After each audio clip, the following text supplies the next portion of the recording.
यदि आप अपने जीवन को बदलना चाहते हैं और चाहते हैं कि आपको कुछ ऐसे तरीके पता चले जिससे आप जीवन को बहुत ही अच्छे ढंग से जी सके, तो ये 17 अध्याय आप सभी के लिए बहुत ही महत्वपूर्ण हैं। तो चलिए इस चाणक्य नीति की शुरुआत करते हैं।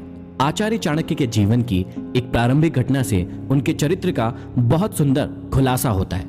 एक बार वे अपने शिष्यों के साथ तक्षशिला से मगध की ओर आ रहे थे।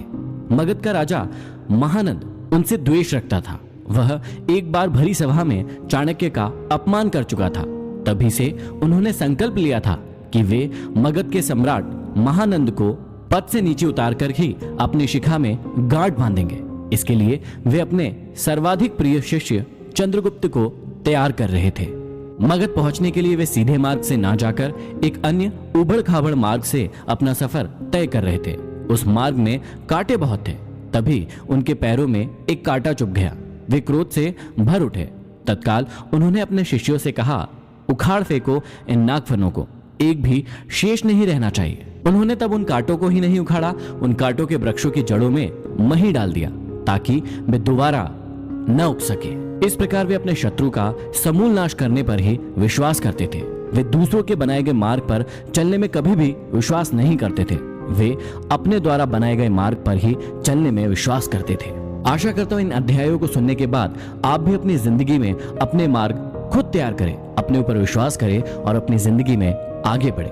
तो चलिए प्रारंभ करते हैं। प्रथम अध्याय में श्री चाणक्य श्री विष्णु भगवान को नमन करते हुए समझाते हैं कि राजनीति में कभी कभी कुछ कर्म ऐसे दिखाई पड़ते हैं जिन्हें देखकर सोचना पड़ता है कि यह उचित हुआ या अनुचित, परंतु जिस अनीतिकारी से भी जन कल्याण होता हो अथवा धर्म का पक्ष प्रबल होता हो तो उस अनैतिक कार्य को भी नीति सम्मत ही माना जाएगा। उदाहरण के रूप में महाभारत के युद्ध में युधिष्ठिर द्वारा अश्वत्थामा की मृत्यु का उद्घोष करना यद्यपि नीति विरुद्ध था, पर नीति कुशल योगीराज कृष्ण ने इसे उचित माना था, क्योंकि वे गुरु द्रोणाचार्य के विकट संहार से अपनी सेना को बचाना चाहते थे। आगे चाणक्य समझाते हैं कि मूर्ख छात्रों को पढ़ाने से, दुष्ट स्त्री के पालन पोषण से और दुखियों के साथ संबंध रखने से बुद्धिमान व्यक्ति भी दुखी होता है। इसका मतलब यह नहीं है कि मूर्ख शिष्यों को कभी उचित उपदेश नहीं देना चाहिए।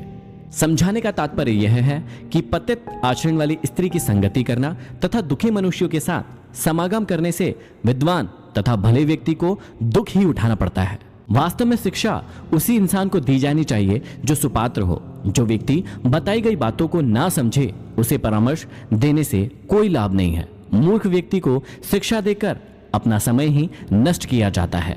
यदि बात दुखी व्यक्ति के साथ संबंध रखने की है तो दुखी व्यक्ति हर पल अपना ही रोना रोता रहता है। इससे विद्वान व्यक्ति की साधना और एकाग्रता भंग हो जाती है। आगे श्री चाणक्य हमें समझाते हैं कि दुष्ट स्त्री, छल करने वाला मित्र, पलटकर तीखा जवाब देने वाला नौकर तथा जिस घर में सांप रहता हो उस घर में निवास करने वाले गृह स्वामी की मौत में संशय ना करे, वह निश्चित ही मृत्यु को प्राप्त होगा।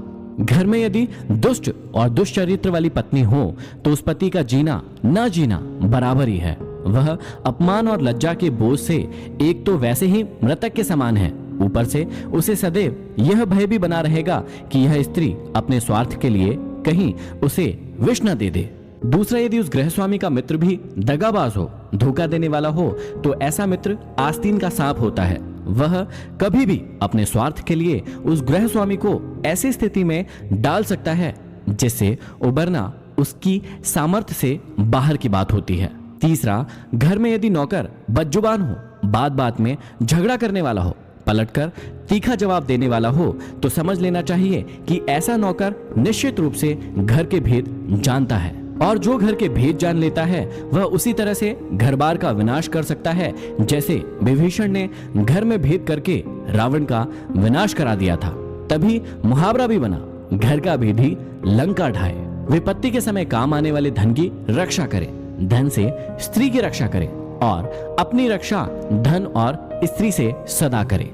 अर्थात संकट के समय धन की जरूरत सभी को होती है, इसलिए संकट काल के लिए धन बचाकर रखना उत्तम होता है। धन से अपनी पत्नी की रक्षा की जा सकती है। अर्थात यदि परिवार पर कोई संकट आए तो धन का लोभ नहीं रखना चाहिए, परंतु यदि अपने ऊपर कोई संकट आ जाए तो उस समय उस धन व स्त्री दोनों का ही बलिदान कर देना चाहिए। आगे श्री चाणक्य कहते हैं कि